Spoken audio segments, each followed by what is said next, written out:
రోజు 11 సార్లు ఉత్తరం వైపు కూర్చొని ఈ మంత్రాన్ని పఠించాలి. ఒకవేళ ఈ మంత్రాన్ని చదవలేకపోతుంటే మీకు సులభంగా మరో లక్ష్మీ కుబేర మూల మంత్రం ఉంది. మంత్రం కన్నా ముందు నియమాలు చూద్దాం.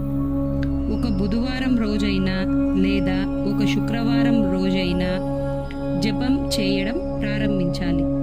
ఈ జపాన్ని 41 రోజుల పాటు విధిగా చేస్తూ ఉండాలి. కుబేరుని పటమైనా లేదా కుబేరుని యంత్రమైనా మీ ముందు ఉంచుకోవాలి. ఒకవేళ ఇవి రెండూ లేకపోతే పై వీడియోలో చూపించినట్టు కుబేర నంబర్ని వ్రాసుకోవాలి.